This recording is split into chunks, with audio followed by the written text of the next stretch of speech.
goes with the freebies. Ito yung ganyang freebies bag. So, mamaya natin yan tingnan. Bag. We have the free mouse.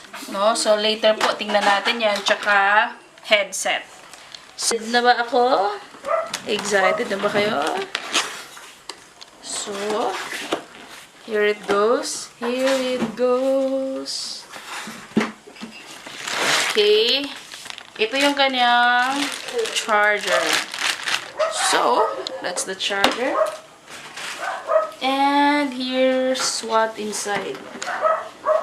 So, yan, maski mahulog siguro to ng mula second floor. Safe na safe yung unit dahil sa styro na nakabalot. Okay. So, here's what inside. Ito yung unit. Ito yung unit natin. Ayan.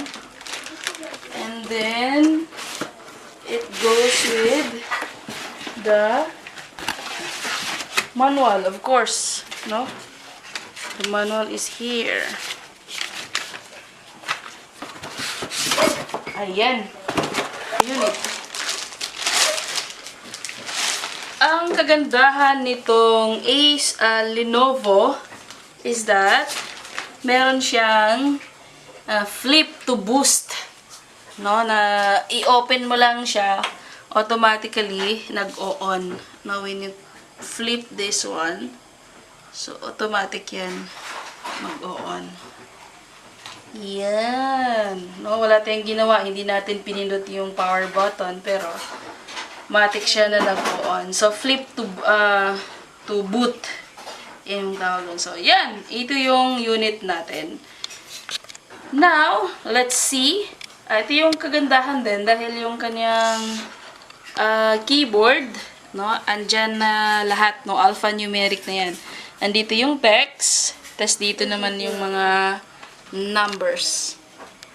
Alright, so yan po yung ating unit. Mamaya po i-explore natin kung ano ang nilalaman yan sa loob. So this is Core i3, 10th gen. And we have the video card built in na rin. So more or less, ito po yung beauty ng ating bagong laptop na Lenovo. Alright. So, tingnan natin itong kanyang mga this mouse, no? So, ito yon.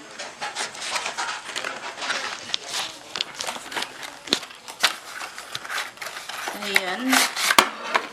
So, ito ang unit. Ang ating mouse. Not bad. Cute.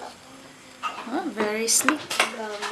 Then, our headset. No, standard black. Sonic Boom in text. So, ito yung ating freebie na headset.